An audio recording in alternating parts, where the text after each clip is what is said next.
lately I've been getting an increased amount of messages from Muslims. And no, they are not death threats or any kind of aggressive or insulting messages this time. Instead, they are trying to bring to my attention that the Big Bang Theory, as it is explained and accepted by scientists today, was revealed in their holy book, the Quran, 1400 years ago, before the theory even existed. And they argue this by bringing certain verses in the Quran which, interpreted correctly, they say, clearly describe the Big Bang cosmological model. I will insert them in the sidebar. Also, if you do a search on YouTube by the terms Quran and Big Bang, you will see what I mean, it's all over the place. Now, I'm not gonna argue and dissect them simply because, well, one, my arguments would just basically say, yo, look, them verses have nothing to do with the Big Bang. To which the responses would be, oh yeah, they do, and this can go on forever.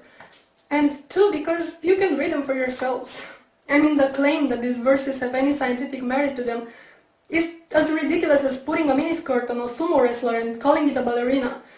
No. He's just wrong. So instead I'm just gonna ask one question to the Muslims making this claim.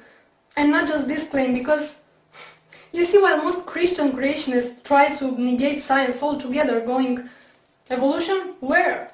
Big Bang? Never happened. But no, Muslims have a different approach. They go, it's all here in my book, man. See this verse here? This is what it really means. You got pawn, motherfucker. Allahu Akbar.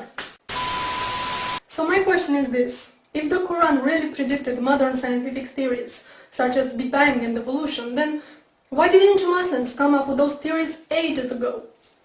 If all those things were revealed in your holy book 1400 years ago, it means that you had 1400 years at your disposal to explain to us infidel fools how things really work. But you didn't, did you?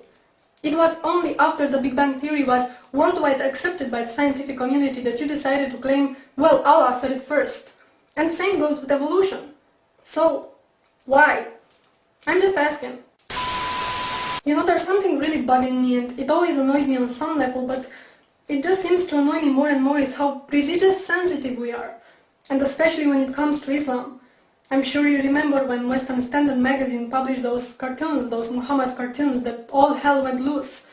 And the publisher of the magazine was interrogated by the Canadian Human Rights Committee because he disrespected this holy religion that doesn't even know the meaning of human rights. It's sadly ironic. And this wasn't an isolated case. The same thing happened to Maclean magazine, I think it was, in 2008. Or the movie Fitna, which got banned. And the filmmaker was prosecuted and investigated and banned from entering the UK. All this while he was under constant death threats from Muslim extremists who were offended that he portrayed Islam as being violent. Again, the irony.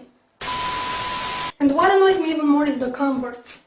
The people who weren't indoctrinated into this religion from childhood, but grew up exposed to human rights values.